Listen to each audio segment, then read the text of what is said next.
Bonjour. C'est une lettre ouverte au monsieur le président français Emmanuel Macron qui est en visite officielle en Tunisie. Cette lettre est intitulée La France est une mainmise sur la Tunisie. Nous, les jeunes de la Tunisie, nous, les hommes de la Tunisie, nous, les femmes de la Tunisie, nous, la gauche de la Tunisie, nous,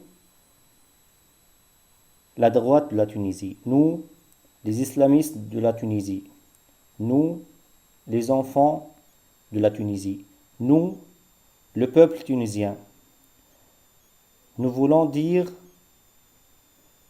au monsieur le président français, nous voulons notre émancipation de la mainmise française sur la Tunisie.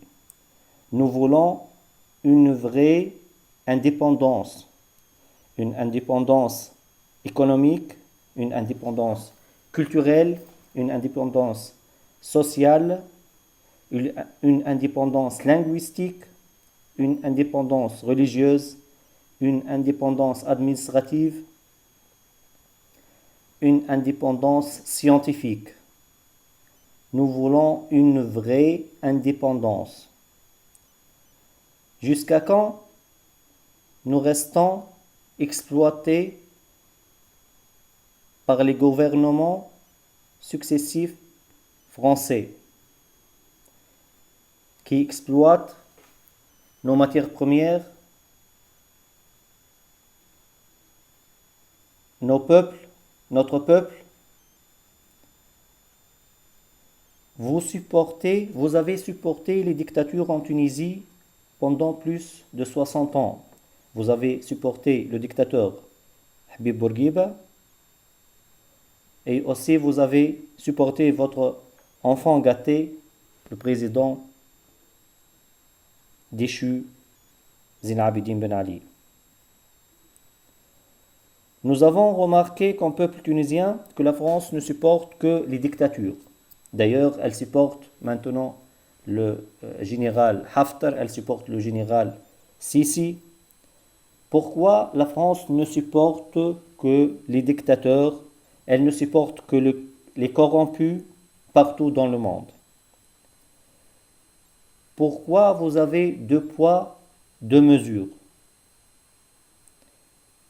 Vous refusez d'évoquer le problème de droits de l'homme en Égypte lors de la visite du dictateur égyptien Sisi, mais vous la mettez la première sur la liste lors de la visite du président qui est élu démocratiquement en Turquie, Recep Tayyip Erdogan. Et par la même occasion, je défie Monsieur le Président Emmanuel Macron de condamner l'agression policière tunisienne contre nous, contre les journalistes tunisiens et les hommes de la presse et des médias. Est-ce que Monsieur le Président Emmanuel Macron peut dire un seul mot sur la dérive policière du régime de Sebsi et ses compagnies? Nous avons un nouveau dictateur au premier ministère, un nouveau dictateur au palais de Carthage, un général au ministère de l'Intérieur qui sont en train de tuer tout sens de liberté en Tunisie. Est-ce que Emmanuel Macron a le courage de condamner tout ça?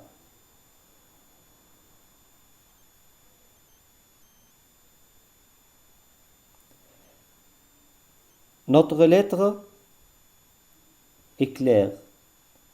La France est en train de nous coloniser une autre fois économiquement et linguistiquement et culturellement. Nous voulons notre émancipation. Nous voulons que vous levez votre main mise sur la Tunisie. Nous voulons l'anglais, nous voulons que l'anglais devienne la deuxième langue en Tunisie et non pas le français. Le français peut rester la troisième langue. Parce que l'anglais, c'est la langue de l'Internet, c'est la langue de la recherche scientifique, c'est la langue du progrès, alors que le français, il n'est parlé qu'en France, au Québec et au Tchad, Niger et Mali. Donc, nous voulons dire aussi au peuple français, qui est un peuple ami, il faut presser vos gouvernements successifs de lever leur mainmise, car ils font des pressions sur les différents gouvernements tunisiens pour qu'ils changent l'identité arabo-musulmane de la Tunisie, pour qu'ils imposent la langue française, alors que les jeunes de la Tunisie, les journalistes de la Tunisie veulent l'émancipation, veulent la langue anglaise parce que, comme j'ai dit, c'est la langue de la science, c'est la langue de l'Internet, c'est la langue du journalisme et non plus la langue française. Et merci.